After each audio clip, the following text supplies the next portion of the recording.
one win away from hoisting the Stanley Cup after they defeat the Edmonton Oilers 4-3 in game number 3 here in Edmonton. Hello, everybody. Welcome to the GCL Diesel Oil Stream postgame show right here on Edmonton Sports Talk. Tom Gazzola, YouTube Trev with you. Matt Kassian will be joining us shortly as we break down another tough loss for the Oilers, on the brink now of being eliminated and losing the Stanley Cup. That was a tough one for Oil Country. Absolutely. Of course, get in on the conversation. Many of you already have via the nasty chat if you're watching on YouTube. And then if you're listening, maybe on your way home from a watch party or the watch party downtown, you can text us 780-218-9999. Of course, you can listen to us on the iHeartRadio app, as well as TuneIn, the Apple Music app, as well as our EdmontonSportsTalk.com audio stream. All right, GCL Diesel, presenting sponsor of the Oil Stream pre- and post-game show. Also, Edmonton's diesel fuel system specialists and providers of critical engine components for over 50 years. The Oilers at times looked okay, really strong first period. They still leak away the first goal, get the equalizer in the second period, and then after that, it was all Florida Panthers until in the third, a little spark, a Philip Broberg goal, a Ryan McLeod goal, and you think maybe there's a chance to get the minute left on the clock and end up with a timeout. They try it with the offensive zone faceoffs, get an icing, try again, and Florida does hold the fort and hangs on for the 4-3 victory. All right, as always, we're going to go through the game story and stats from tonight. We begin with the scoring summary. Keep those texts coming in, please, and thank you. And also hit that thumbs up button if you are watching on our YouTube channel. Matty Kassian will be by shortly. We begin in the first period. Sam Reinhart off an Oilers turnover at the offensive zone blue line. Evan Bouchard kind of put in a tough spot by Connor McDavid with the drop pass. And then after that, it was a great play by Sasha Barkov, who makes a pass over to Gustav Forsling, and then he finds Sam Reinhart streaking in. Reinhart's got 9 on the postseason at 18:58 is the time of the icebreaker in this game. So 1-0 Panthers after 1 in the second period, pretty early on, just a minute 49 in. Warren Foegele on a nice feed from Adam Henrique goes in all alone on Sergei Bobrovsky, and he makes no mistake firing a BB past the Florida Panthers netminder, who has been exceptional in this series and this postseason. However, at 9:12, it would be a bad turnover in the Oilers zone, and Vladimir Tarasenko deposits his 4th of the playoffs from Luo Sturinen and Anton Lindell. 2-1 Panthers at that point. And then some more sloppy play in the Oilers zone. This time it's Sam Bennett converting his 7th of the playoffs from Matthew Tkachuk at 13:57 to make it 3-1. And then what would be the eventual game winner, Alexander Barkov, makes it 4-1 at 15:31 from Rodriguez and Reinhart. It was pretty quiet in the building after that goal. Pretty quiet at the intermission. Philip Broberg would inject some life into the building and into Oil Country with his 2nd of the playoffs. He continues to play well. Just put a puck on net. You never know what's going to happen. I know Bobrovsky's been great, but Broberg flips one on net. Nice little wrister. Catches Bobrovsky up high. Trickles in. McDavid and Nurse picking up the assist at 6:02:42. Then at 14:43, as Florida was trying to lock it down, Ryan McLeod with a really nice redirection, his 2nd of the playoffs. People saying you need something from Ryan McLeod. He gave you a goal tonight. I know that's not going to make up for those other games where he wasn't doing all that much, but he gets one at a crucial time to give the Oilers some hope, cut the lead to 4-3. Kulak with the shot, McDavid the secondary assist. That is as close as Edmonton would get, that goal coming at 14:43. The Panthers do hang on, and the final is 4-3. Shots on goal tonight, 35-23 in favor of the Edmonton Oilers. Faceoffs, the Panthers beat the Oilers on the faceoff dot again, 52.5% to 47.5%. The power play continues to have its struggles in this Stanley Cup final. 0 for 3 on the night. The PK doing well like it has all playoffs long.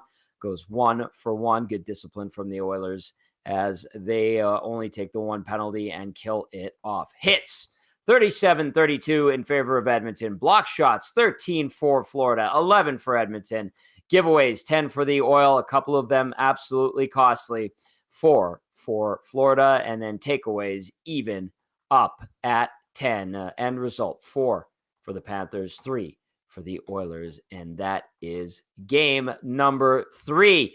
Keep those texts coming in, 780-218-9999, and via the Nasty Chat. We will get to as many as we can. If you have any questions as well for Matty Kassian, fire those our way. Let's get Cass on here. He is our game analyst, Matt Kassian, as Edmonton now down 3-0 in the Stanley Cup final to the Florida Panthers. Cass, we'll just start with your thoughts on the game as a whole. You had plenty of opportunity on your power play in the first period. It doesn't get the job done. Florida sticks with it, and they stick it to you. Yeah, it really felt like throughout good chunks of the game, the Edmonton Oilers outplayed Florida. But those big mistakes, those big lapses, Tommy, just come back and absolutely bite them. So, the game was there. They could have had it, should have had it. But just the mental errors and costly mistakes that end up costing them this one. And Tom put them in a really, really difficult position. I mean, I said I might be panicking, and I think it's fair to panic now. If you're an Edmonton Oilers fan, going to be very difficult to win 4 straight against a very, very good Florida Panthers team. But Tom, they did it to themselves tonight. And, Florida made some nice plays, had some good goals, but Tom, they did it to themselves. Shot themselves in the foot, Cass. That is a fair way to assess it. I'm going to just read my notes from the game tonight. Oil Country, well done. Fantastic atmosphere in the building. Didn't expect anything less. People living up to the hype. It was a super loud building, and unfortunately, the result wasn't there. The fine folks weren't rewarded, and then people in and around downtown all night as well, leaving disappointed. Cass, on the 1-0 goal, I've got Bouchard tries to make a move at the blue line, stripped by Barkov, sets up Forsling, who gets it over to Reinhart, 1-0. And then I would even say McDavid put Bouchard in a bit of a tough spot. There wasn't a lot of room, and Barkov was right on top of him. Then on the 2-1 goal, Skinner with the giveaway behind the net. Soft play there. Tarasenko converts, Johnny on the spot. And then Broberg gets stripped on the third one. Nurse doesn't, shoulder check. And it's 3-1, and then Barkov on the 2-on-1 to cement it. 4-1 is what I wrote. I wrote cement it because I thought at that point the back of the Oilers had been broken. Kudos to them for coming back with a couple in that third period and making it close, giving the team a little bit of life. The 4 goals, well, the 2-on-1 even, but the first 3, Cass, that is shooting yourself in the foot. Yeah. I don't know.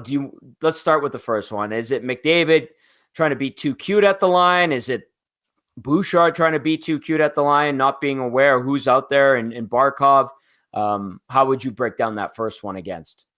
Yeah, I would put that more on Bouchard. He tries to cut back. Yes. You cut back into a player there. Now, it is between Bouchard and McDavid, it is a little bit too cute at the start of that play, but you have full possession in the offensive zone. Bouchard trying to cut back, trying to make something, when really, if you look at it, if he carries that puck, as I just back this up here, pull it in front of myself again. Like, it was tight. He didn't have a lot of room to move. He can keep it on his forehand and push it to the wall. And if you don't have anything, just chip it into the corner. Right. It's Barkov there. So you're playing against a very good defender who's not just going to fall, reads the switch well. And if you just keep carrying your momentum forward, if you're Evan Bouchard, you're fine. But he tries to cut back, you lose the puck, and then how does it go? Bob's your uncle. Barkov's able to gain zone entry, makes a nice play. You don't have help back, and a great tip in front of the net. Can't fault Stuart Skinner on that one. Now goal two. Let's go to it. Pretty cut and dry on that one for Stuart Skinner. If or if it's a bouncing puck, if you can't stop it, get back in your net. I mean, that's unfortunate. goaltender that makes a mistake and the puck's in the back of your net on that one. So 2 times, first 2 goals, you did it to yourself. If we go then to Sam Bennett's goal number 3 against here, you have possession, not a great play by Broberg on that. Bad play by Darnell Nurse, turns the puck over, doesn't get back to the front of the net well enough. And again, Bob's your uncle and it's in the back of your net. Bobrovsky's your uncle, maybe I should say. Bobrovsky's your uncle today. Bobrovsky's your uncle. Absolutely. Yeah. So if those 3 goals, you completely did it to yourself. I mean, you did it to yourself. Now, I guess you could argue on the Barkov play defensively. Like he makes a great play defensively, and he does at the blue line. But yeah, and even the 2-on-1, a bad read. A bad read there by Ekholm, gets caught in zone, doesn't recognize that there's danger out, and he should back out. Understandably, Edmonton needs to press for a goal, and you want to pinch when there's opportunity, but doesn't back out and creates a 2-on-1. So again, it's mistakes in crucial moments in key areas of the ice so in front of their own net, behind their own net, and then at the offensive blue line that end up costing them. And yes, they battled.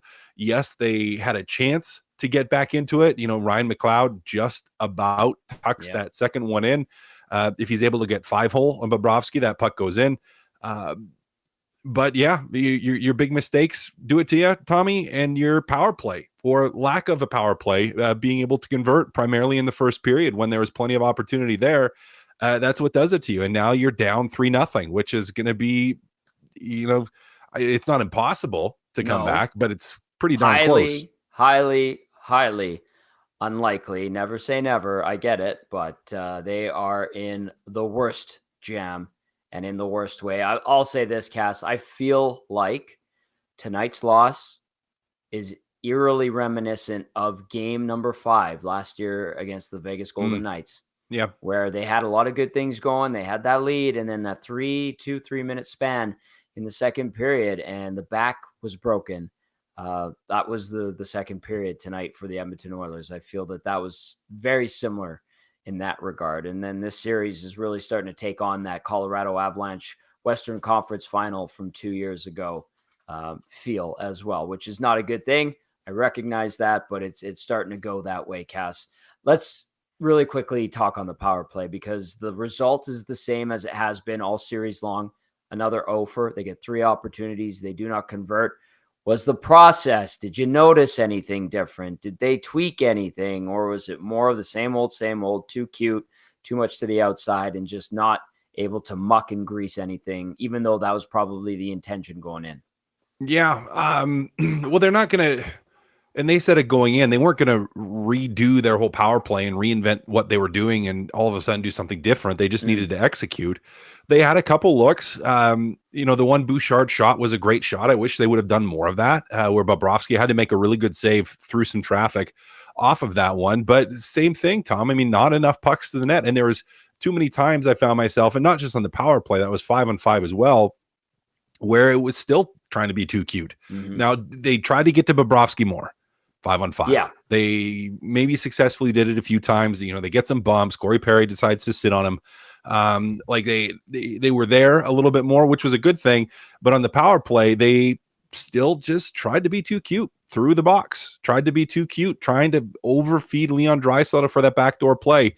The one time, I guess you had one good opportunity off of it. And then the other one, wasn't through quick enough. And Bobrovsky was able to get over there quite well. But Tom, it just, you didn't convert. And even if you generated some chances off it, like you needed to score on your power play. You were struggling to score goals against the Florida Panthers. Your power play needed to get you on track in that first period. And they didn't. It wasn't a momentum draining or momentum killing power play. Like they held good possession. They had a couple looks, but you have to find a way. At the end of the day, your power play had to find a way to score goals, to be a difference maker in this hockey game, and it wasn't. It wasn't. Your penalty kill was fine. Power play on special teams, they just didn't get it done, as they haven't this whole series. And if this series continues, if regardless of if Edmonton wins a game or two and makes a little bit more of a series of it, if Edmonton does indeed end up losing this, we're going to look at this and say the power play let them down. Yes. And the power play let them down tonight, and it let them down in the series. In a series that could have been a lot tighter. Game 1, when you didn't score any goals. Game 2, when you only scored 1 goal. And then this one, you get a couple, but early in the hockey game, when the game was there for the taking, your power play just didn't come through. It just wasn't good enough. 780-218-9999 is the number to text us. And if you're watching on YouTube, get into the nasty chat.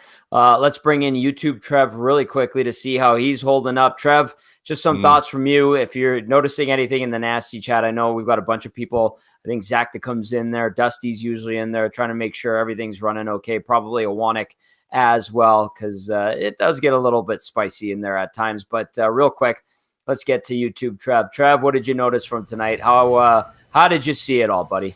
Oh, I wish you could see my face right now. Yeah, it was a tough game. Started off really, really bad because when I put it on the TV, apparently the TV was 30 minutes behind, so I missed the first period. And as soon as I noticed that I was behind, because I tweeted about it, I'm like, wow, this is brutal. Puck, it was supposed to start at 6:00. It's 6:50, and we're just getting to the first minute. And people were like tweeting at me, like, what are you talking about? You're crazy right now. And I'm like, no, like, what are you talking about? So then I noticed, I'm like, oh, geez, I'm wrong. This is terrible. I finally go live. As soon as I go live, the Panthers scored. So, it didn't start off strong. So I don't know what happened in the first period there, but brutal. Just, and then the Skinner play, like that's tough. We've seen it a few times now. I just wish, you guys touched on it. Wish he would have just stayed in net. I think it was goal number 3.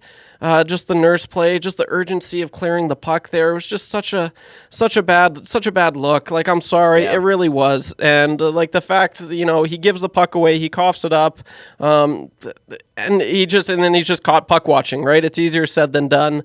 I know that, but like, come on, like you can't get lost there. Sam Bennett, he's there to bury it right in front of the net. Stuart Skinner's not going to save that, so it was tough. It was really tough. The only bright thing I can look at from tonight's game, and I'm sure you guys will get into it if there is any bright spots, is Philip Broberg. I loved his game. I thought he was solid. The goal that he scored, it would have been a foot wide. Luckily, it hit Montour's elbow. But there was several shifts where it's like you hear Philip Broberg with the puck. Philip, like, he was very noticeable tonight. But that's about it. Like, you see the urgency. This Oilers team can play good, and you saw it in the last final minutes of the game there, which is frustrating because that's what Oilers fans are, got so used to seeing. But this, credit to this Panthers team, man. Like, they're just on you like crazy. There's no time. Yep. You got no time, and so. It's tough. Here we are. They're down 3-0. It's not a good look. I'm trying to, I don't know. Boys, this is tough, man. I'm starting to panic, Cass.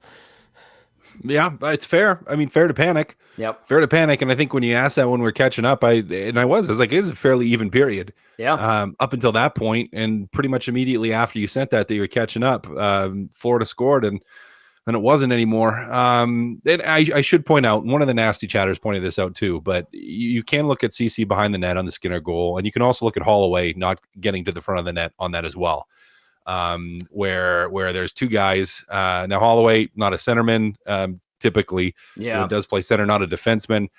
Maybe a little bit of a misread on that. So there's a couple things that happened on that play, but yeah, that one, to me, the 2-1 goal isn't the backbreaker. The 3-1 goal all of a sudden was where it was just like, that felt like the backbreaker in the game, because it's like one goal. You needed one more to win anyways. Yeah. Right, Tommy? Yeah. And Trev, you needed one more to win anyways. It was the next one that was, to me, the absolute killer against a Florida team that just isn't giving up very much. Nope. And the Panthers got the next one and the next one. And I mean, good on the Oilers for mounting a bit of a comeback and not completely, going by the wayside in the third period. But at the end of the day, it is a 3-0 series lead for the Florida Panthers on the cusp of a Stanley Cup championship, unless the Oilers can stave off elimination on Saturday night. All right, text. Let's get to those. 780-218-9999. Really quickly, Mike Smith was also there tonight in the building, and they showed him on the scoreboard not too long after the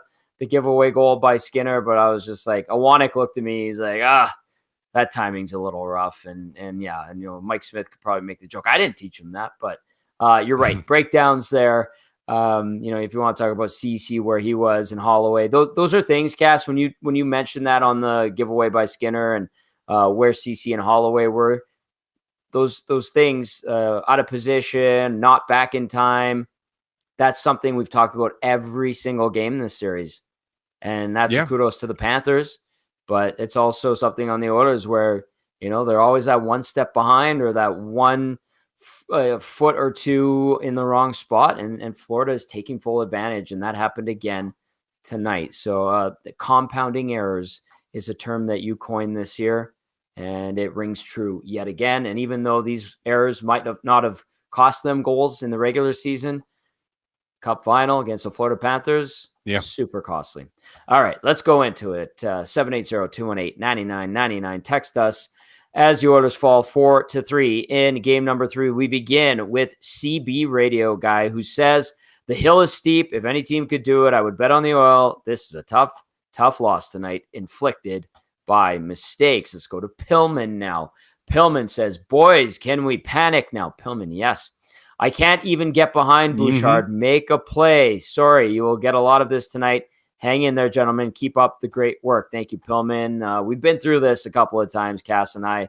I know it's new to YouTube, Trev, but he'll get the hang of it pretty quickly. Good to hear him vent. Let's go to AD. AD says, look at all the 3 goals scored, Tommy. Not fancy. Oilers power play, I can't believe, will be their ultimate demise, barring a miracle.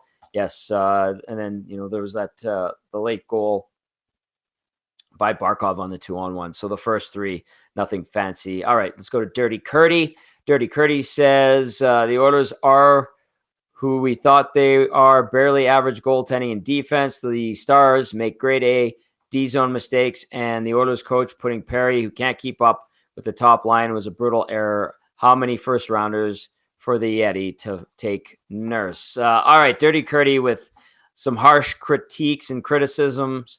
He's fairly consistent.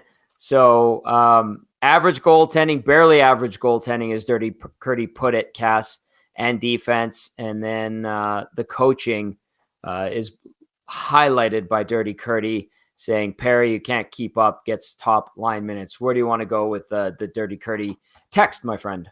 Yeah, we'll work backwards. Okay.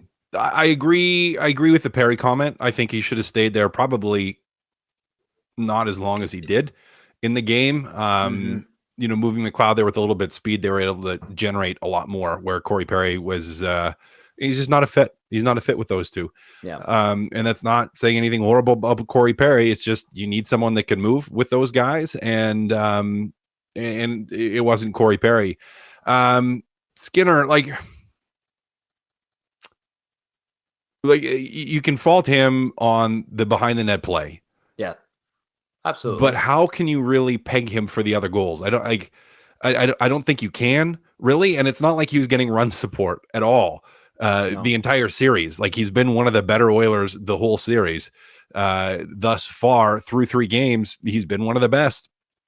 Your power play still hasn't performed. What else did Dirty Curdy throw at us? Coaching. Yeah. Well, I think the coaching, on the Perry decision, maybe. That could have been the wrong decision. Now you're already down a bunch of goals at that point. Would I say he's been dramatically outcoached this series thus far? There's been some things. Now, don't get me wrong. Without his decisions and the coaching staff's decisions, the Oilers are not in this Cup final. We should start there. We really should start there, because he has made some great adjustments. The coaching staff obviously contributing to what Chris Noblock ultimately decides. Have there been some that have blown up in his face? Absolutely. Yeah. And I think Dirty Curdy isn't, just saying it's all on Chris Noblock, but he's just pointing out that maybe in a few instances in this final, a risk was taken and there was no reward, and it might have been a bit of a detriment as well. I think that's a fair assessment. Cass, what would you say? Yeah, I think that's I think it's fair. Yep. Yeah. I mean, listen, at the end of the day, all the decision-making that Chris Noblock has made in this postseason, for the most part, has worked out quite well for this team, and he's trying to make something work, and it ain't happening. It's not taking. So Dirty Curdy, thank you as always for the text. Let's go to Conroe, Texas. Says Leon Nurse and CC no-shows. Connor gets outplayed by Evan Rodriguez. Lucky to be this close. Conroe, Texas. They're not even anywhere close, unless you're talking about just the score in the game. Let's go to Shaggy. Actually, I'll add this too. Nurse hurt. Listen, Connor is banged up. We're going to find out more about it in the offseason when the season ends. I don't know about Leon, if there's anything there, and Skinner, I think he's healthy, but I understand the sentiment, Conroe, Texas. Let's go to Shaggy in St. Albert. It says, too little, too late. Those late 2 goals do not excuse what happened the rest of the game. After that big bluster from McDavid and Draisaitl prior to the biggest game of the year, what a great captain McDavid is. They give us this turd of a game. You can see Florida wanted it more with their constant effort. McDavid/Draisaitl disappeared in the final and have mailed it in since after that first game. They're getting swept unless Florida decides they want to win at home. Put up or shut up was my motto. Yep. Now I wish they would just shut up. Saturday is probably the last game for Draisaitl in an Oilers uniform. So that text is from Shaggy in St. Albert. And then the last line, Cass, I will say is false. Just knowing what I know. I would also say it wasn't a total turd of a game. They just had a couple turd shifts. Yeah. Right. Those big mistakes. Yeah. What did it. Florida wanting it more. Like, I don't know if it's a matter of who wants it more. I think Florida is better in these situations, learning the lesson last year. And that's really ringing true. And I know Oilers fans were hoping it wasn't the case. Am I fair in that assessment? Yeah. I would say I don't think it's Florida wants it more than Edmonton. I would say Florida has just executed better. Yeah. They've just executed their game plan better. Again, to go to the power play, like if Edmonton executes and scores in the power play in every single one of these games, or 2 out of the 3 games, they're different hockey games, completely different hockey games. If Edmonton can score in the power play in game 1 when they're dramatically outplaying the Florida Panthers, they probably win that game. Right. You know, today in the first period, if they can score again, and who knows if they do win, but it's just a dramatically different hockey game. If you don't turn the puck over, you know, right in front of your own net, it's a dramatically different hockey game. Like they're just the big mistakes. It's not that Florida wanted it more. It's that Florida made less big mistakes and Edmonton made too many. Get wrecked via the nasty chat says Bob is the reason they're up 3-0. That and defensive brain farts. Let's give Bobrovsky a little bit of love here. Yeah. Cass, because man, especially that first period, there were some great opportunities that the Oilers had. I had to write down Bobrovsky, great save. Bobrovsky, great save. There was even a couple, I think like Brown had a really nice redirection out of midair, kind of on a flyby, still hits Bobrovsky, sprawled out, and his pad catches it. Like it's him being excellent and then him getting the luck. And I know that they say that you got to be good to be lucky and lucky to be good. He's the Conn Smythe winner if this thing's over next game or even without 2 games question. From now. Yeah. And then the other part, the brain farts, we wholeheartedly agree. And that has been costing Edmonton in this series. Okay. Quinner from Vancouver, who bought tickets to fly in for these games from Vancouver, says Darnell Nurse is single-handedly costing this team the cup. Now, that's a big statement. Cass, I'm going to bounce that off of you. Yeah, he's not single-handedly. You know, he's not the only one making mistakes out there. He hasn't been very good this series. No, or this playoff. Playing hurt tonight. He's not single-handedly costing it. Has he been one of the factors? You know, one of the main guys who, yes. And I said before the playoffs that if they wanted to win the cup, Darnell Nurse needed to be really, really good. Yes. He was obviously McDavid, Draisaitl need to be good. Skinner needs to be good. And then after that, I'm like, your big guy that needs to play incredibly well is Darnell Nurse. And for the most part, he hasn't given it to him. He's given him 2 games, 2 really good games from Darnell Nurse this playoffs, both in the Dallas series. Aside from that, he's just kind of been okay or been poor. And bad. I'll just say bad. I think he's been bad. There you go. Postseason. Yeah, and that's a fair and apt and fair description where he hasn't been good. He hasn't been good enough. And again tonight, ends up turning the puck over and costing them a huge goal. So yeah, he's been a big part of it. Now, again, he's not the only guy, especially in the series. He's certainly not. Bouchard really struggled last game. We talked about the turnover at the blue line already, which is going to happen sometimes with really offensive players, but just with Barkov, it's like not the guy that you want to have that happen to. So there's multiple guys, but yeah, Darnell Nurse is pretty high on that list. Yeah. Darnell Nurse stat line tonight, if you're wondering, 1 assist +1. He and Philip Broberg were pluses on the back end. No shots, 2 hits, 19:02 time on ice. That is Darnell Nurse. So, I mean, the text that had come in from Quinner from Vancouver, who said Darnell Nurse is single-handedly costing this team the cup. I know. Listen, I said he's bad. He's been bad this playoffs. Cass agrees. That's fair to say, but I don't think he is the only reason. But his play has been subpar for the majority of the postseason. You heard Cass say it. 2 good games in the Dallas series, and that's it. Let's go to Donnie M. Says, why is Nugent Hopkins on the ice at the end of the game when Ryan McLeod is having his best game ever? Going gets tough, and Nugent Hopkins disappears, much like Ebbs and Yamo. Well, I will start with this. Nugent Hopkins is a point-a-game player this postseason. Yeah, and Ryan McLeod is not. Yes. I don't get that comment. Yeah, I don't get that comment. Donnie M's been on Nugent Hopkins for a while this postseason. If I'm recalling correctly, I could go through the chat history with Donnie M, but we're going to move on here. Let's go to Collingwood. Rob says, well, Tom, not the results this team needed. The team has to stop giving up an easy goal every game. The other thing is stop dusting off the puck, all caps, a la Matt Kassian. Shoot for a rebound and crash the net. They have it in them. Go Oil. Collingwood, Rob. So a little bit of positivity in a very dark time for the Oilers from Collingwood, Rob. Thank you for the text. Let's go to this one. It says, am I wrong to be remaining hopeful? They've won a bunch in a row before. It could happen again. Cass, there's a positive text, no name on it. And the Oilers have won many games strung in a row at times this season, including 16 and an 8-game winning streak. But not all 4 this against. This is different. I know. Not 4 against the Florida Panthers. Now they could do it, Tom. We could be proved wrong again. I'd love to be wrong. I would love to be wrong. Love to be wrong. Mm-hmm. Very unlikely. Yeah. Very unlikely. Now, could be historic. They could do it. The possibility is there. The series isn't over until they do lose that 4th game. Just going to be really tricky to win 4 straight against the Florida Panthers. Yeah. Now, again, you could do it possibly.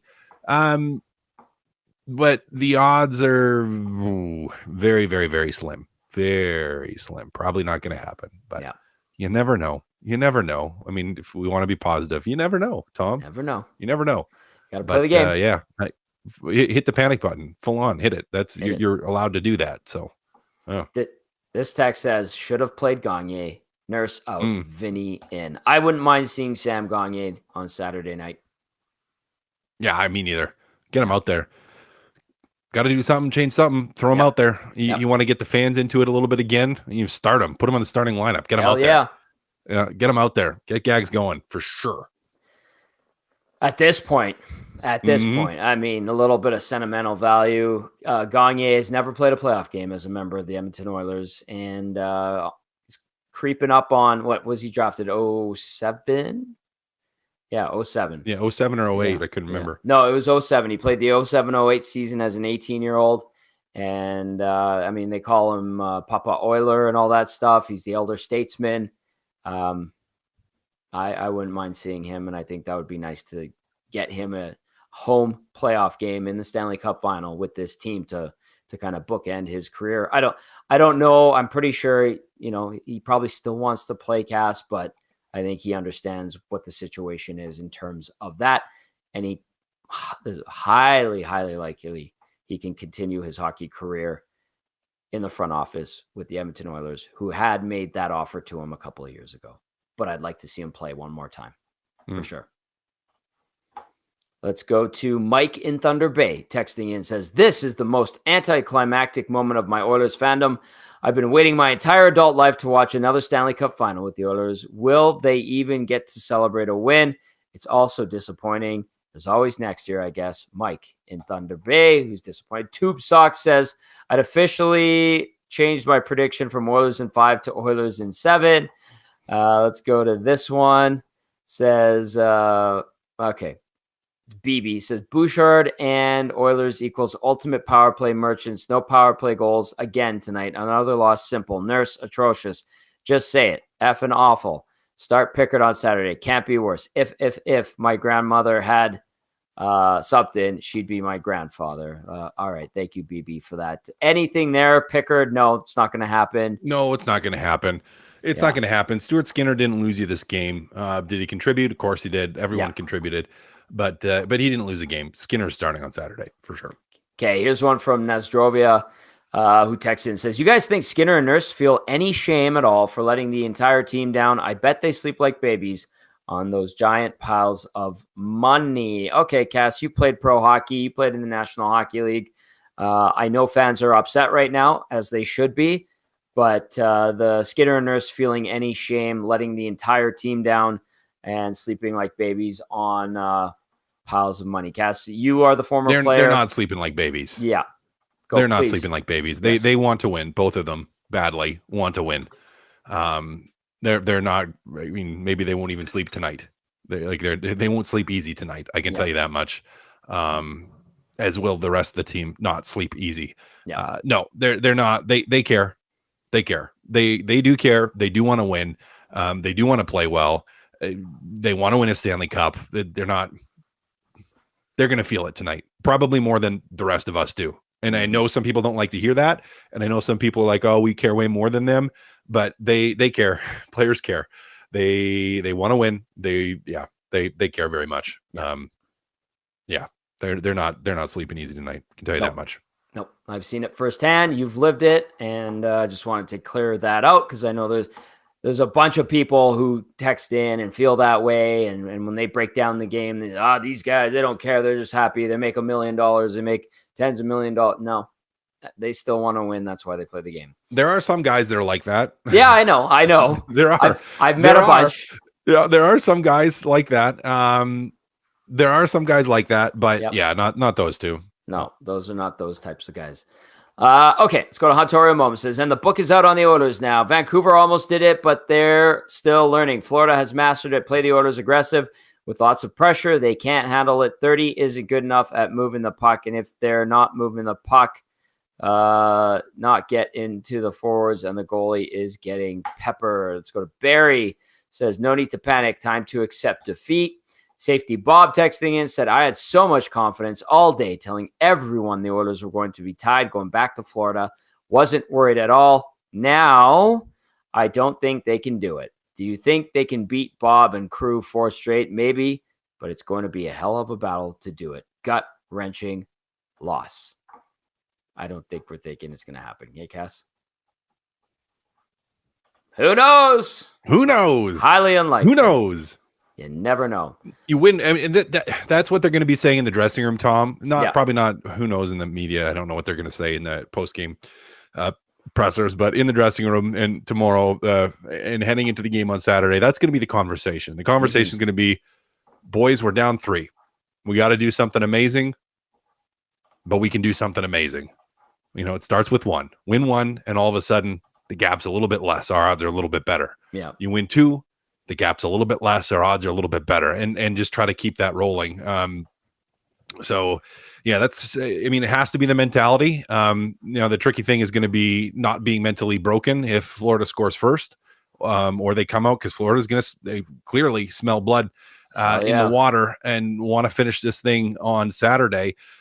So, mentally you're going to have to be tough through that game. You're going to have a stiff spine. But that's what you got to be telling yourself, Tommy. You got to be telling yourself, you know what? Yeah, it would be historic. Yeah, it's almost impossible, but let's do the impossible, because it's not totally impossible. It's the 1 in a million chance, which is a 1 in a million chance. Very unlikely, but there's still that chance. And that's what you got to be running with if you're the Edmonton Oilers. So you're saying there's a chance, Matt Kassian. This is there is. Again, panic away if you're a fan. That panic without button. question, you feel free to do so, but there is still a very, very, very small chance. Very, very, very small chance. This is the GCL Diesel Oil Stream post-game show. Edmonton falls 4-3 to the Florida Panthers in Game 3 of the Stanley Cup final. Tom Gazzola, Matt Kassian, YouTube Trev with you. Portions of this hour brought to you by 100.3 The Bear, Edmonton's best rock.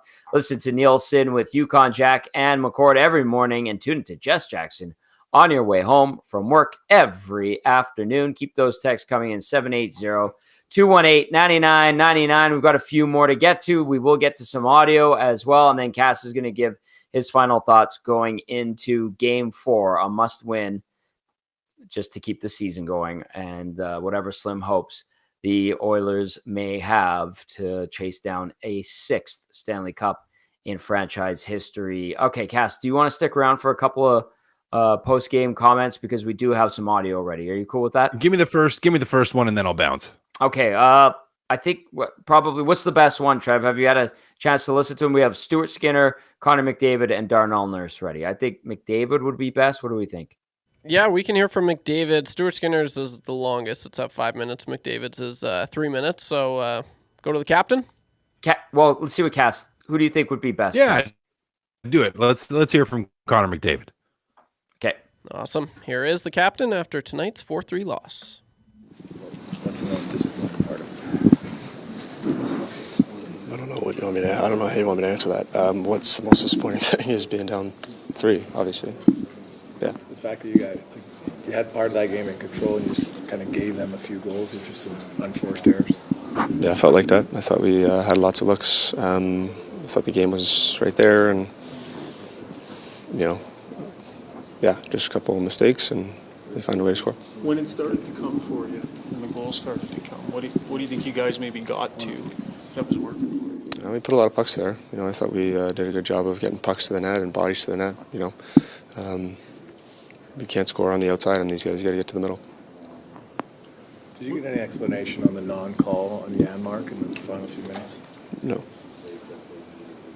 What's the, obviously a lot of disappointment in here tonight, Connor, but what's the challenge of processing this and moving forward here?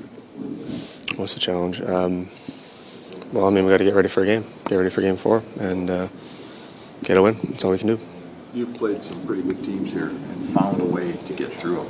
This team, it seems like you're having a hard time figuring it out, finding a way to beat them at the 2 blue lines particularly. Beat them at the 2 blue lines. We're trying. We're trying to figure them out. Obviously, we haven't beat them in 3 games, and we've had stretches of good. We've had stretches of bad. We're trying to figure them out. What do you want to say to your team and yourself and to the audience, to the home? What I want to say to the hometown: keep cheering. Just keep cheering. Keep cheering. It's not over till it's over. You guys were looking to make some improvements on the power play in particular. What did you think of your man advantage tonight? Do you think there's still more there? A lot of looks. I didn't like the first one, obviously, the one in the third, the early in the third, but I liked a lot about the power play. It just didn't go in. Just didn't go in. You played lots of good goalies. Right now, he seems like on the top of his game, like that save on McLeod right after you guys pulled within 1, and you guys getting a lot of good chances. Some days you tip your hat to the goalie, or do you need better shots? A little bit of both. Obviously, you got to have a lot of respect for what he's doing, how he's playing, and at the same time, I think, I can only speak for myself, but there's looks there, and you got to bear down, and you got to put it in the net. Leon finds me on the backside, and just don't make the shot. There's looks there. It's just you got to make the shot. You got to make the play. All right, that was an exasperated Connor McDavid, and he hit on a bunch of things there. And then obviously you heard there's international media here. This is an international event. I think I was sitting by a crew from China covering the NHL, and the message to the fans, keep cheering, one game at a time. I think Connor handled that pretty good, but Cass, you can tell like they're running out of answers. Everything that they're trying, it's not working, and it is starting to feel like Colorado in 2022. Is that safe to say? What do you take away from what we see and hear from Connor McDavid in that interview? Yeah, well, you're down 3-0. What are you going to say? Like, you got beat. Your power play, yeah, you did some good things. You couldn't score. You at the end of the day, you needed to score. Your power play needed to click for you. It didn't. You made some big mistakes, and it cost you. And you're down 3-0. So, yeah, you got to just go out and win the next one. That's all you can focus on doing. You can't do anything else, Tom. And that's that's kind of it. That's the bottom line. That is the bottom line right now. Is you got to go find a way to win one game and then find a way to win another and keep it rolling. But you are in tough shape right now. Back against the wall, even more so than before, and it is do or die in the biggest of stages in the hockey world for the Edmonton Oilers. All right, our game analyst, Matt Kassian. I ask you this pretty much every post game because we always want to take that look ahead. This could be it. This is the season. It is in the Stanley Cup final. This is not the same as those other nights. It's not a Tuesday in February against Columbus. This is the Stanley Cup final. You're down 3-rip to the Florida Panthers. How do you go about the next couple of days going into Saturday? You play lots of Mario Kart, you shut off the news, and you try to focus up. I mean, you're going to be, I don't want to say you want to distract yourself. You want to enable yourself to focus, but you also need to try to get out the noise. I'm not going to the grocery store. I can tell you that much. I'm sending someone else, or I'm ordering my groceries in if I need groceries at this point. No, you're going to try to block out as much of the noise as you can. You're going to try to focus up, Tom, and you're going to try to win a hockey game. That's all you can do. You can't worry about winning the series right now. You got to win a hockey game. That's all you can do. So that's all you're going to be thinking about. Maybe play a little Mario Kart along the way. Yes. I love it. Great stuff as always, my friend. I look forward to talking to you on Saturday. Thanks, buddy. Sounds good. That is our game analyst, Matt Kassian, helping us break down the Oilers' 4-3 loss at the hands of the Florida Panthers in game number 3. Edmonton on the brink of losing the Stanley Cup to the Florida Panthers as the Panthers had all the answers for the Oil, forced some turnovers, created their own opportunities, took what the Oilers gave them, and have made them pay all series long. They did it again tonight. Edmonton does scratch and claw its way to within 1, but ultimately it is a 4-3 loss. All right, 780-218-9999. Text us. Get into the nasty chat. Do your thing. We appreciate that so very much. We're going to go back inside the Oilers locker room now. Let's hear from the netminder, Stuart Skinner, if we could, please. Tonight, that late push and maybe a belief that you might have been able to get that one at least into it. Yeah, we definitely cut it close. We battled all the way to the end, and that's the kind of team we've got for a whole season.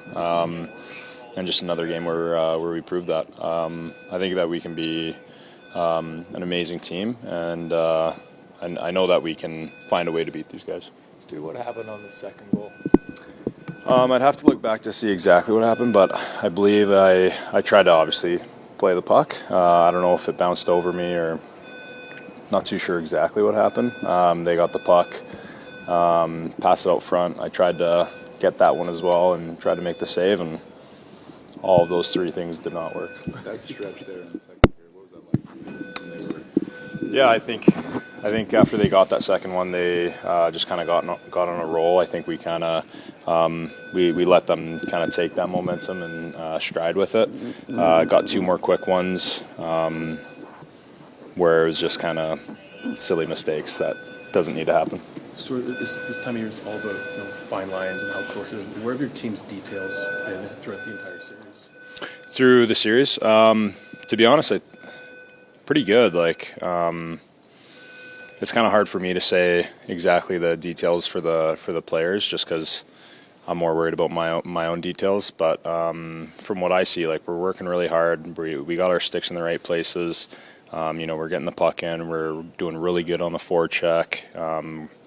I think we're doing really well against their forecheck, and they're probably one of the best teams in the world on their forecheck. So details, there's, I think, minutes in a game where when they're not as sharp, they can make you bite. That's the NHL in general. If you take a minute off, you get scored on. Stu, you look forward to this cup for your full life. Get here, we're 3 games in, it's not going so great. How disappointing is it to be standing here right now, taking these questions? It's an interesting question because I'm extremely grateful to be right here right now answering these questions. We're playing in June, and that's pretty that's something to be very, very grateful for. So at the same time, you're also right. I think it's both of those things. It is disappointing being down 3-0. We gotta let that reality sink in, and I'm not too sure what the stats are coming back on it, but if anyone can do it, it's the Oil. How do you keep the belief in this room? I think that's something that we've created and kept for a while now. I think the way that we finish this game too also brings a strong belief in this group. The way that we battle back, and if we play like that for 60 minutes, we'll give ourselves a really good chance to win games, and I think that gives you a lot of belief. And we got nothing but hope in this room. Stu, if anything surprised you about the Panthers' attack that you faced? No. Nothing surprising. You knew that they were going to be great. Good shooters. They know how to make plays. They're heavy hitting, and when they get on the forecheck and they make a puck turnover, it's straight to the net. But yeah, no surprises. That's the beautiful thing about pre-scout.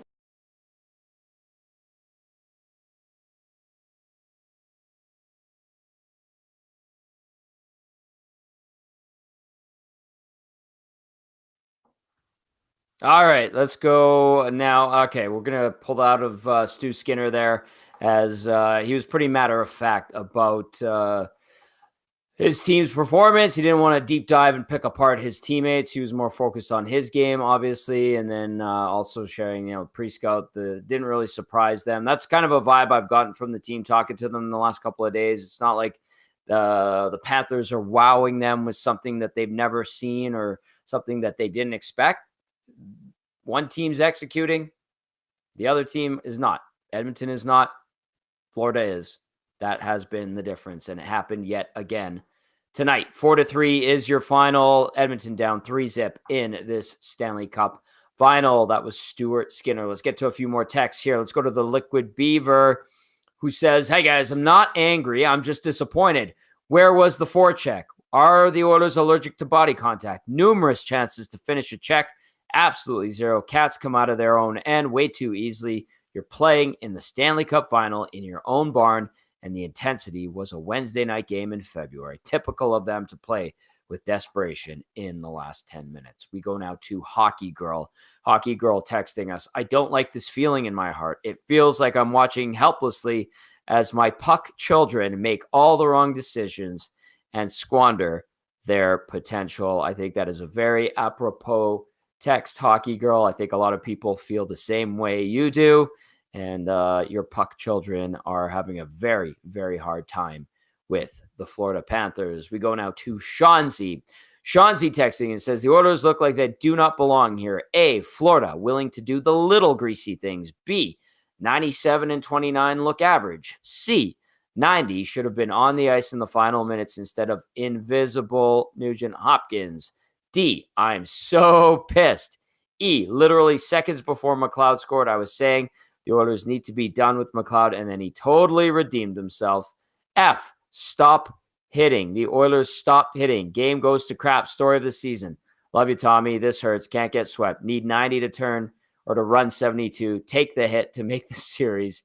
Shanzi. Shanzi, thank you for the in-depth text that went from A through F and sharing your emotions with us. I appreciate that very, very much. We're going to go to Jason, who's texted in a couple of times, says, "Oilers don't hit anybody. No one is scared of these guys. Absolutely No need to keep their head up when coming into the zone. Nurse, terrible. No more excuses. Look at his interviews. That is the look of someone who knows he is not playing well. And Jason's word is actually playing horrible. Dr. or Duff Riz says, play Gagne, take out Perry, put in Gagne. It's game 4. What say you? Duff Riz, I am with you on that. I would like to see Sam Gagne. Okay, you heard Jason mentioning Darnell Nurse in his interview. We have that. We're going to go to it right now. Let's hear from Darnell Nurse. Do you feel like it's kind of maybe gotten away a little bit quicker than you thought? I mean, it's the playoffs. Every day feels like a month. So I think for us, we got to just park the past and move on to game 4. We have to, this team's been through so much this year, throughout the course of the season, throughout the start, middle, end. So it's no different now. We take it one day at a time and get ready for game 4. Zone exits and zone entries seem to be the biggest problem. The defensemen are getting the puck to your blue line on the zone exit, but the puck's not getting over the blue line very often. What's going on there? They play an aggressive style where they're on top of, seems like all the options. So there's probably an adjustment that we can make. There's a few guys that just seem to kind of smother you. Not you specifically, but as a team. They've got some guys that check really hard and are in your face. How have you guys found that so far? Yeah, they're a team that checks well. That's why they're in this spot. Darnell, what are you seeing on the Yeah, I mean they play with a lot of instinct out there and they're aggressive. I think our power play is finding a lot of chances and when they convert, hopefully they'll just continue to go in and it's. Our power player is one of the best in the history of the league, and I think they got to continue to have the confidence and poise to make plays because the chances have been there. How do you prevent overthinking when you're struggling to score goals? Do you feel like you're overthinking as a group, or how do you prevent that? I think at the end of the game in the third period that we were just slinging pucks to the net. That's you got to get traffic and bodies there and the puck there, and just compete. That last part there sums it up. I mean, this is what we've been saying since game 1 after it ended is they keep passing up opportunities to take shots. And then Darnell Nurse just said it. That's what changed in the third period. They just started flinging pucks at the net. A couple went in. Hey, noble concept. How come you weren't doing it in game 2 and most of game 3? I know that the Oilers did even things up. I know that the Oilers in game 2 had the lead, but man, oh man, the amount of opportunities to just fire pucks at the net, create some havoc in front of Sergei Bobrovsky, get him moving, get him looking for the puck. Yeah, they did it in the third period. Do it all game. Do it all game. They have not. And yes, their zone entries and zone exits have been a problem. The blue line play, Florida's been the stronger team. We saw it on that first goal tonight with Bouchard trying to make that extra play. Barkov strips him. Wrong guy to do it. Bad awareness on that one. And, even McDavid putting him into a tough spot where there wasn't a lot of room to make a play at the blue line. That's killed this team. And, the simplicity of what Darnell Nurse said, just getting pucks on the net, crashing and banging, seeing what happens. They did it in the third period. Led to a couple of goals. Why the third period of game 3 when you're down 4-1? That is frustrating if you're an Oiler fan. He said it. He's right. They didn't do it. They tried it in the third. They got a couple of goals. It's frustrating. Absolutely. I 110% agree with fans who are like, why the hell didn't you guys do that for games 1 and 2 and a good chunk of game 3? I'm with you. All right, let's get to a little bit of business now. It is the big save of the game presented by Christopher Boyle, business owner, tax saver. Take care of your family with Christopher Boyle, an experienced advisor with over 17 years in the business. Safeguard yourself and your family with comprehensive coverage for tax-free benefits during hospitalization or a fractured or broken bone. You'll get benefits pay from day 1 of the incident, so you don't have to worry about the costs and loss of income due to hospitalization. Preserve your income and protect your paycheck by visiting www.christopherboyle.net. And for the big save of the game, we go to YouTube Trevor, who has had a very, very good year of learning and experiencing and going through the emotions of what it's like to cover this team. There's still at least one more game. But Trev, big deep breath. Give us the big save of the game, brought to you by Christopher Boyle. Wow, that was amazing, Tommy. Thank you for that. The big save of the game tonight. I'm just joking. Big save of the game is going to Sergei Bobrovsky, who's just been unbeatable pretty well this whole playoffs, especially in the series, man. He's just... They were talking about it, like, if he wins the Conn Smythe, obviously, like, that's not what I want, but if the Florida Panthers go on and, win the Cup this year, if he wins the Conn Smythe, he very well is putting together a resume. He could be a Hall of Fame goalie. He really could. Like a Vezina winner, a Hall of Famer. Or multiple Vezinas. Multiple, yeah, back-to-back as well. So Sergei Bobrovsky in the nasty chat saying, thanks, you're welcome. So, yeah, this save happened 16 minutes into the third period. It was a crazy save on Ryan McLeod. Connor McDavid, he's just doing what he does, and he's behind the net, gives it to Ryan McLeod, and guess who? It's Sergei Bobrovsky.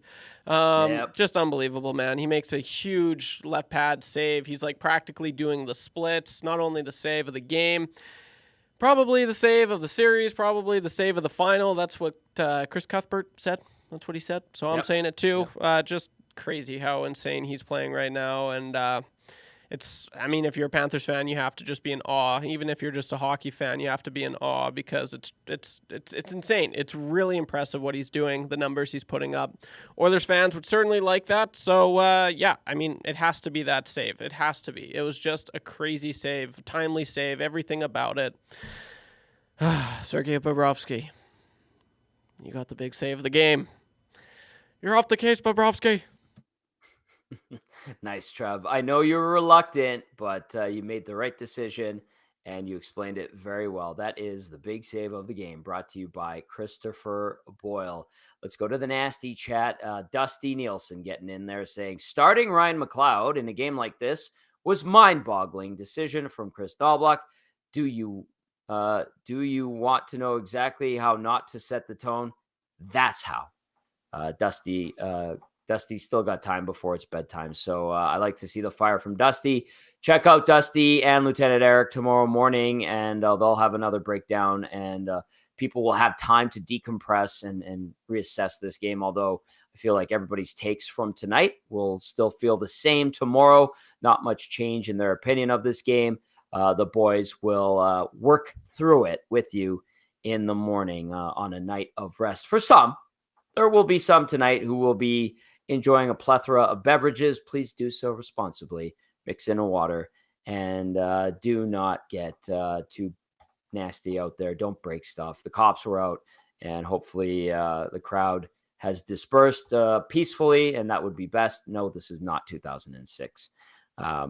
Anyway, let's move on. Let's go to the Gourdfather, who's texted in a couple times. Says, hey, Bouchard's got to know who he is playing against on goal number one. It's Barkov, not a third liner. Yes, well said, Gourdfather. Tough pass, maybe, but put it into the corner and regroup, especially when you got a guy like Zach Hyman on the forecheck. He's a dog on the puck. So that's a good point, Gourdfather, who also adds, so frustrating that this team just gives goals to teams. It has been an issue all series. So many gift goals instead of teams having to work like the Oilers have to.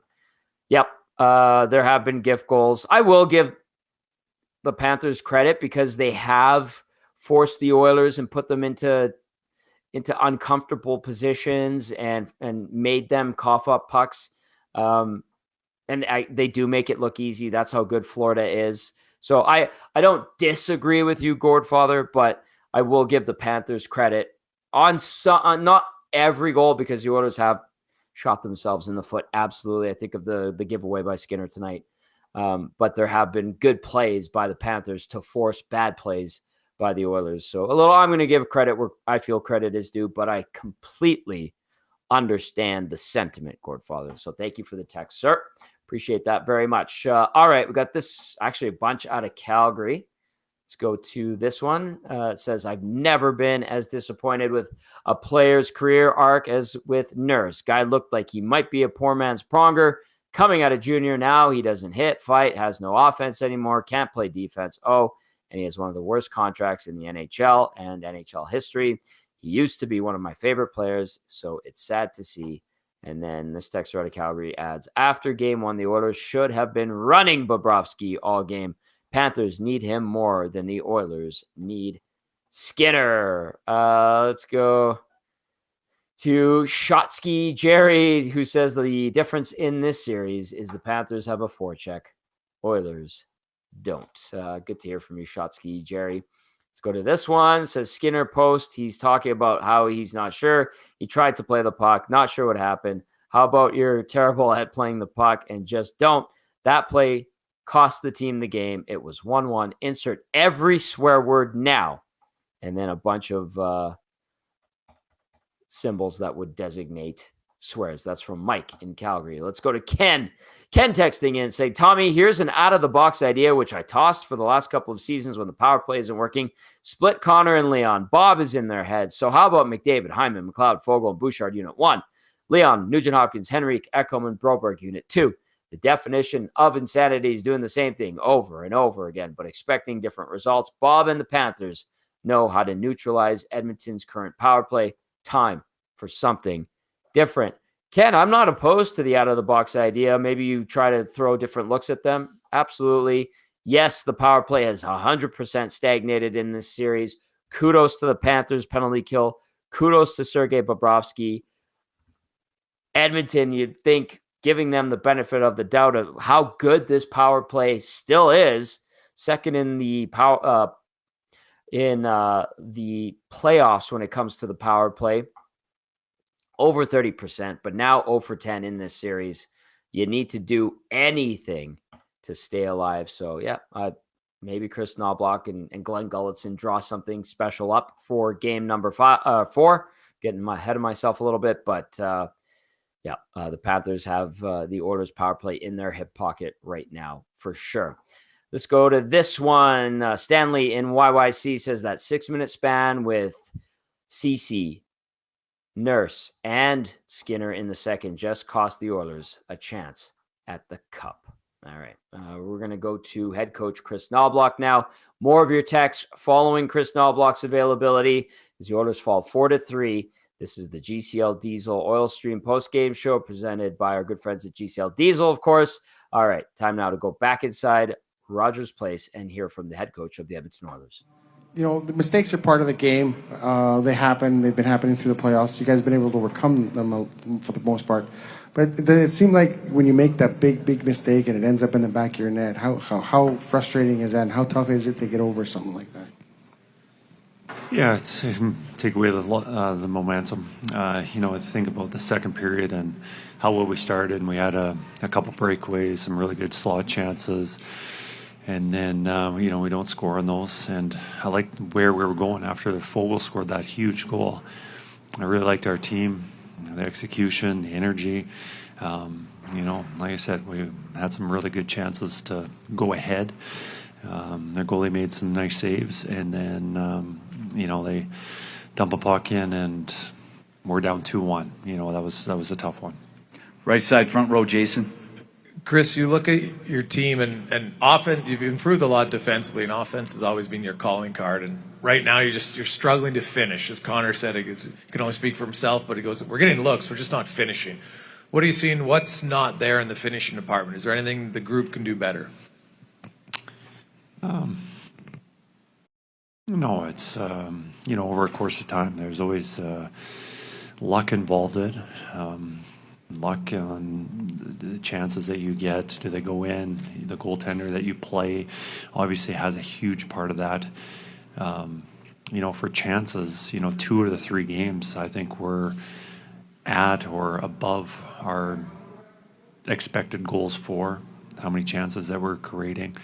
Besides the game 2, that was a lot lower. But game 1 and 3, we're playing well enough to score goals, or we're putting ourselves in a good enough position to score goals. And the finishing is just a lot of it is just confidence shooting the puck, and hopefully the third period will give us some confidence that we actually had a push and we can put it in the net. Stay in that same row, Jim. Well, the last 2 goals you scored, by Broberg and McLeod, the kind of goals you have to score on this goaltender you're playing against.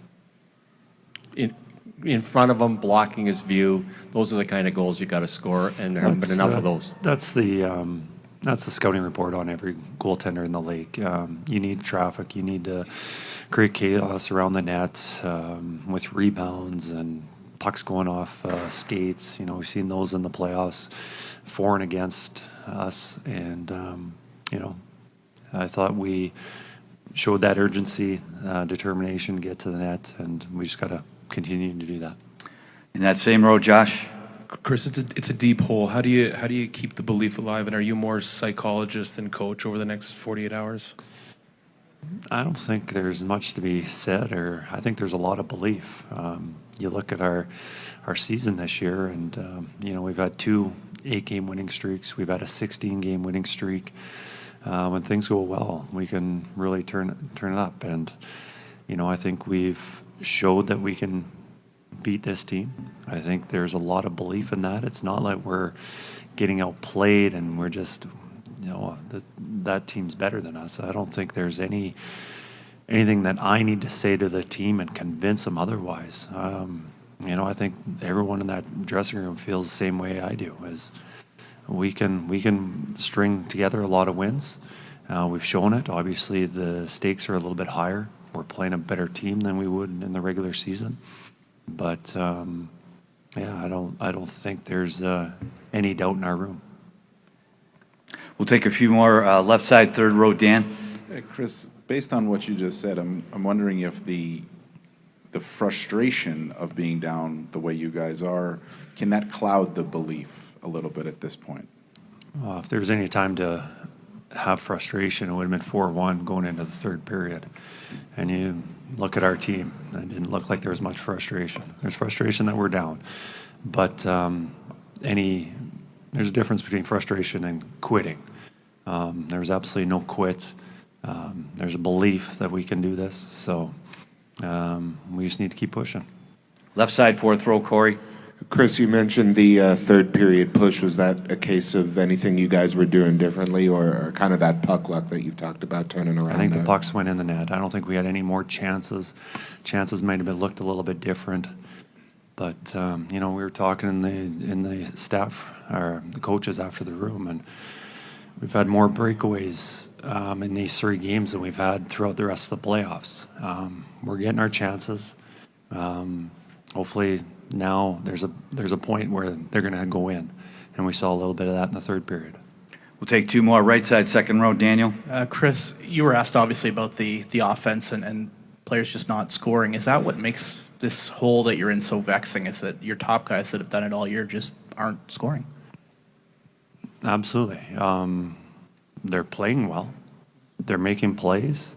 And just the puck hasn't gone in. So you look at the stat line, you say, well, what's going on? They're not contributing. They're playing well and they're playing hard. But like our team, especially for our top guys, puck's not going in. And there's only an amount of time that you can keep those guys off the score sheet. It's not like you're a fourth liner who has to get 50, 60 shots. These guys, there's only a matter of time. And they've gone through their ups and downs through the regular season. And during those regular seasons, they haven't scored for, a short period of time. But wasn't like they weren't playing well. You think of Connor during the, I believe it was February, when he was racking up all those assists. He was playing well. You could say, geez, he wasn't scoring goals. But, I kind of see that with our top guys. They're playing well and they're playing hard. There's just an element of puck luck. And puck luck was that, does it go in the net or is their goalie making the save? And you guys can decide on that. But I think they're doing everything they need to do. Last one, left side, fourth row, Tony. Chris, did you get an explanation on the play involving Janmark in the late stages of the game from the ref? No, I didn't. All right. There was head coach Chris Noblock following his team's 4-3 loss at the hands of the Florida Panthers in game number 3, down 3-0 in the Stanley Cup final, on the verge of losing the big, beautiful silver trophy that 32 teams play for. And we'll see if they can stave off elimination. Saturday night, 6 p.m. game. We are on the air at 4:30 p.m. for the GCL Diesel Oil Stream pregame show. He talked about belief there. I don't know if anything really. He did seem a little bit frustrated and short at times, but still polite. And that's Chris Noblock, generally how he is. But I don't know, Trev, anything there that really stood out to you?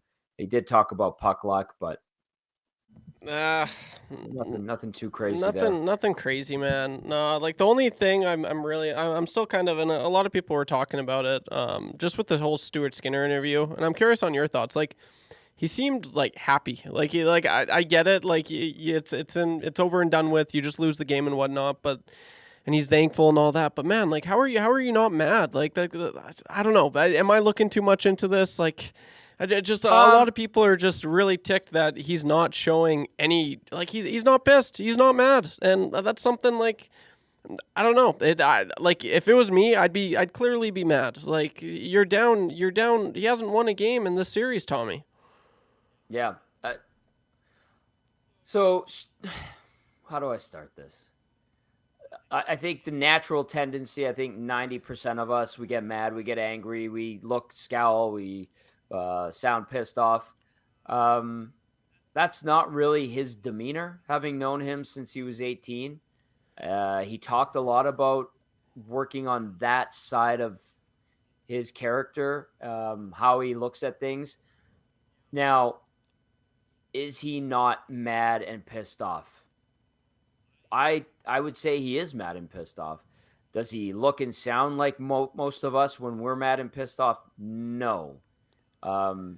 He is a pretty chipper guy, but I don't think he's happy in those moments. I don't think he's happy losing. I don't think he's genuinely thankful for every one of those crappy experiences that he has to go through. I just think it's the way he goes about handling it, that if people didn't have that background knowledge, would comprehend that he's actually pissed off, that he's actually not happy with his performance.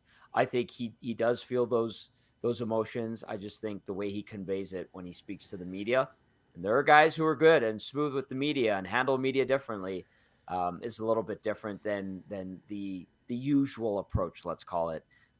So I do think he's mad. I do think he's pissed off. I just think he handles it differently, and that's how I would assess it, knowing him and listening to him and talking to him, coming out of rough situations. The fact that he's not breaking his stick over, a post or slamming things, that's just his demeanor. But I do think he's mad and disappointed, and he handles it differently. So that's my understanding of him. I feel like I have a decent grasp on Stuart Skinner, the guy, and that's what I would say to that. And if people are going, why isn't this guy mad? Like, this is BS. Like, get mad, be angry. Don't you hate your team for the mistakes they made in front of you? Aren't you pissed off at yourself? He probably is. Yeah. He probably is. Right. And it's just, when the cameras are on, the microphones are in his face. That's fair. The way he handles it is like that. And then, you know what? He might go into the lounge and swear or be mad or not talk to anybody and go over the film. And he processes it a little bit differently than the majority of people. That's how he deals with it. That's fair. That's a good answer, Tommy. That's my take on it. No, okay, that's a solid answer. That's man. how I. Yeah. Everyone's different, but that was just the one takeaway I was and I get it. Like, I like seeing guys get mad. I like seeing emotion. I like old school, like, F this, F that. I'm going to go out there and bash that guy's head in that game. I like that. Yeah. I grew up playing, like, learning hockey that way, watching hockey that way, trying to be a little a-hole on the ice when I did play. And I think a lot of us are kind of built that same way, especially people growing up in this area, playing hockey in this province. Stu Skinner, he didn't have that same approach, doesn't have that same approach. Yeah. That's how I would sum it up. Right on, Tommy. I hope it makes, I'm not making excuses or anything like that for him. He needs to be better on the play behind the net. He needs, you'd not like a save here and there, but the guys in front of him made mistakes. Just when it comes to how he handles it, that's how I kind of see it. So keep those texts coming in. Let's go to a few more texts here. I think that's it for interviews, Trev? Correct. Okay. All right. Get those texts in 780-218-9999. And then Nasty Chat, you guys have been really good today. Thank you to everybody that's been keeping tabs on things. Dusty, I think I saw Zach to come in there. I know Trev's been keeping an eye on it. And Cass gets in there as well. I think Awanik's probably been popping in and out, keeping tabs on things as we've rolled through the GCL Diesel Oil Stream post-game show. GCL Diesel, big thank you to the good folks over there for being the presenting sponsor of the Oil Stream pre-post-game show. Proud suppliers of genuine OE products from manufacturers like Bosch, Denso, Garrett, Borg-Warner, and Wholeset. GCLDiesel.com. Check them out. They have been an excellent addition to our roster here at EST. Let's go to Library Pat. Library Pat says, 2 unlikely things from the third period. 71 doesn't score goals from in front of the net. Panthers hardly ever give up third period goals. First rule of holes rears its ugly head once again. If you find yourself in a hole, stop digging. How much different would it have felt going into the third down 1 or down 3-1 instead of 4-1? Ugh. Library Pat. That's a good point. That's a good point, Library Pat. And we've seen a lot of 2-goal leads vanish this postseason. The Oilers have coughed up a bunch. We know that. They've given up a 3-goal lead. We know that. First game of the playoffs first game of the series against the Canucks. Yeah, no, that's fair. That's a fair statement. I'm with you on that one. Let's go to Not Fred. Not Fred texting and says, Bobrovsky, big save on McLeod, big save on Draisaitl on power play, crossbar by Nuge, big save on McDavid on power play. Skinner, no big saves. Bobrovsky would have been saved at least 1 or 2 of those goals on Skinner. All right, this one says, the Edmonton Oilers must win on Saturday.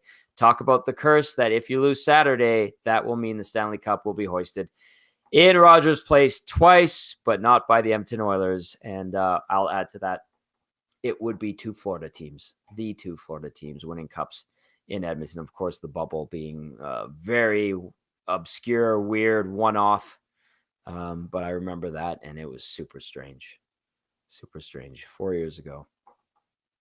And yes. This text says, does Pickard come in next game? Nope. The answer is nope. Unless they get blown out and he has to mercy pull Stu Skinner. RCN texting and says, I can't think of anything better than Matthew Tkachuk hoisting Lord Stanley at center ice at Rogers Place. RCN is a salty customer tonight, obviously. Let's go to Brendan. Says, hey guys, guys know if the team or the NHL uses the Wonderlic test like the NFL or anything similar to test. Be curious to see where Nurse would score on it. He seems like he's got the talent needed to be a number 1 or 2 D-man, but his processing and decision-making seems awful. And what holds him back? Yeah, I think they do have something like that, Brendan. They do all kinds of tests on these guys. Guys' careers evolve. Things happen to them during their careers. There could be so many different variables. Darnell Nurse, contract aside, I know it's not a good contract. I'm not disagreeing with that. He hasn't even lived up to Darnell Nurse's standards of when he's just a good defenseman, okay? I think people can agree, as much as they hate the contract, you look at Darnell Nurse, and he's generally reliable, and he's usually a good veteran defenseman, and he has not been that this playoffs. Yes, he's hurt now, but yeah, he has not had a good postseason. Let's go to Raimai. Says, is it just me, but I feel like Bouchard is such a hate or love player. They might throw some money at him, but will this be another overpayment? Compose, yes. Cannon, yes. But very nonchalant, no grit, no urgency, bad turnovers, defensively average. That's from Rye Guy, who says, you need more Rafi Torres and Mike Pekka type players to just hit the F out of guys, man. This group has been soft this playoffs. That's from Rye. Yeah, I know there's been talk about Bouchard's next contract, 10 million this, 10 million that. I don't know if it gets that high. He has benefited and contributed to a absolutely amazing power play. He does have holes in his game. We saw them tonight being exposed by an excellent Florida Panthers team. These are conversations that I know we're going to be having soon here at EST. So we'll get to those shortly. Not tonight, though. Jay texting in says, boys, there have only been 4 teams that have come back from down 3-0 in the Stanley Cup final in the history of the NHL. Very small percentage of a chance the Oilers can do it. Yes, Jay. Yes, Jay. thankfully, I'm not good at math, and hopefully a bunch of those Oilers aren't, and they don't worry about the statistics right now and just go out and play a good game on Saturday and see what happens. Miranda in YYC says, hey guys, I'm not feeling uber positive. Remember earlier today when we were laughing that the Florida team flew in late? Well, they played just fine. The Oilers guys rolled out of bed, walked down the street, lay that pile of dog crap. Disappointing, but we have been talking about defensive goaltending lapses for what seems like 20 years. Miranda in YYC. Okay, let's get to did we do the player of the game, Trev? No, we didn't. We are about to do the player of the game right now. Excellent. Okay. We had the big save of the game. Now it's time for the player of the game. Brought to you by Damon Bunting, Remax Elite. Damon Bunting, consistent top producing realtor in Greater Edmonton and among Western Canadian Remax realtors. He and his team would love to help you find that right home or make the move from your current home. Check him out, DamonBunting.com, or visit his Instagram at Damon Bunting Real Estate. YouTube, Trev, take it away, my friend. Awesome. The player of the game tonight. There's a theme tonight, Tommy. Is the same person that got the big save of the game, Sergei Bobrovsky. He is, I kind of went a little long in the big save of the game, but I mean, this guy's just doing it all, man. Like, I'd like to think if it wasn't for him, this would be a very different series. Like, that's how good he's playing. Like, it's crazy. Yes. When he's on, man. Like, he's just crazy. And just from game one, you got the shutout, right? Save percentage 1,000% or 1,000, whatever. Game 2, 947 save percentage, which is huge. And tonight, 914. So above 910 all series long. Like, it's just crazy. Like, he's looked so good. Not even just making, easy saves. Like, a lot of these are really, really good saves. So yeah, it had to be Sergei Bobrovsky for the player of the game. That's who's getting it. And he's a hell of a goalie. Panthers, you should be, and it's weird because his first year in Florida, he just sucked. He was not good. Yeah. After he signed, he didn't even start the playoffs for them last year. No, yeah, Spencer Knight. So it's weird. Goalies, it's a weird position. You get them when they're hot, and he's clearly hot right now. So, Sergei Bobrovsky, player of the game. Good job. Brought to you by Damon Bunting, Remax Elite. You're looking to buy or sell a home, contact Damon Bunting. He's an excellent guy and an excellent real estate agent. Mike from the Philly operation chiming in says, everyone loves a comeback. We'll see if that happens. All right, let's go to Ryan from Saskatchewan. Says, Panthers have capitalized on their chances in this series. Oilers have not. Can't give away multiple goals in a game when the other goalie is running a 960. Oilers details are lacking in all three zones. Ryan from Sask. Reno says, small mistakes by the D end up costing them. Flogs always take advantage and cash in. Oil can't seem to get a dirty goal when they need it. These guys will have their games flashing before their eyes for days. Will eventually wake up and realize it was okay, and a new plan will start. Let's go to Cole in Ellerslie. Says, well, that's poopy. At least we have the ESD Golf Classic to look forward to. 25 days, 10 hours, 27 minutes. Cole in Ellerslie. Yes, it's going to be a great time. But lots of time to do other things in between and maybe talk about a few more hockey games. That would be great. We've got at least one more Saturday night. Let's go to Brandon. Brandon says he's depressed right now, but the hope will never die. Hall, Omar, Payarvi, and Eberle. Also adds, totally agree with the text about the forecheck. I saw in the second, Brown had a chance to light up Bennett in the corner on the forecheck, and he just turned away. Minutes later, Bennett scores a clutch goal. I know that isn't Brown's game, like a lot of players on this team, but that's how you need to play in the playoffs. Let's go to RSO. Cody says, it just seems so sad because the series should be 2-1 Florida or even 2-1 Edmonton if the big guns and power play produce. The Panthers are capitalizing on 50% of grade A's versus the Oilers, not 50%. I would say it's probably super low. Randy, I don't know. I don't want to get to you today. Let's go to Harry Manback. Says, how many times has an Oilers player been left wide open in the slot versus a Florida player all alone with no coverage? Yeah, Bobrovsky's been great, but lost battles and crappy decisions leave Florida players in much better positions to score. Crap battles. It's all about the crap battles. The Oilers lose the crap battles. Crap battles. Maybe the team throws some money at some kind of procedure to get Bouchard's eyes uncrossed during the offseason. That might help his next contract. All right. Let's get to some final thoughts. We've been going for a long time. YouTube, Trev, lay it on me, brother. What do you got from tonight? Well, here's hoping I can watch the full game next game on Saturday. That's kidding. That would help. That's the start. But just bearing on your chances, man, and just you have to give everything. It could be the last chance for a lot of these guys, Tommy. You look at the Derek Ryans. If Sam Gagner steps in, who knows? Corey Perry, right? Those players are.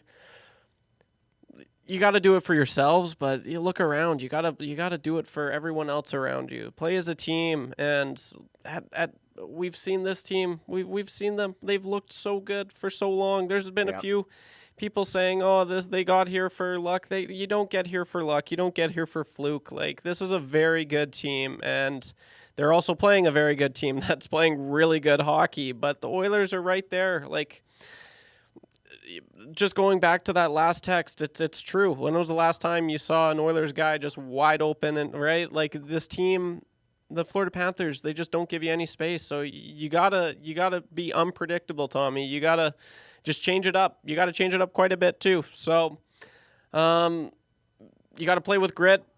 Like, every shift is your last shift. And here's hoping. Just one, and just the last thing, I will say I'm happy it is the Florida Panthers in the final, because it's whatever, their fan base is, that you're not going to hear a lot. We are hearing quite a bit, but it's just like it can't happen. They can't lose on home ice. The cup can't be lifted 2 times before the Oilers on home ice. That's just I hate it, and the fact that. If that was the case, the memes that would be coming, and I'm speaking for all the Oilers fans with Matthew Tkachuk, Sam Bennett, former Flames, like all the Flames fans would be just ripping Oilers fans apart. So I'm speaking for you guys. So here's hoping that they just win one. Like, that's what, just one game at a time, one shift at a time, and just play smart. You got to play smart. This is a smart team. They can play smart. So that's all I got. I certainly would hate for them to get this far just to get swept, man. Like, are you kidding me? Like, that's just such a brutal look. So, please, just one game, Tommy. That's where I'm at. I'm sorry. This sets it up really nicely. It comes in from Rod Z. It's the last word of the night. Let's get to this text. He says, the Oilers win game 4, and then Skinner is 6-0 in these playoffs in games 5, 6, and 7 with a sub 2 GAA. How about that?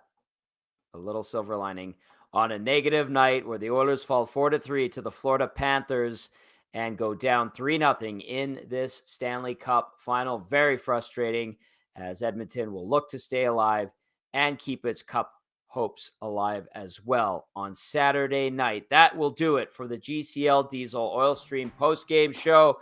For Matty Kassian, for YouTube Trev, I'm Tom Gazzola saying thank you for listening. iHeartRadio, TuneIn, Apple Music, EdmontonSportsTalk.com audio player. We appreciate you so much. And to those who watch this on YouTube, thank you so very, very much. Have yourselves a great night. We will talk to you tomorrow. Ciao for now.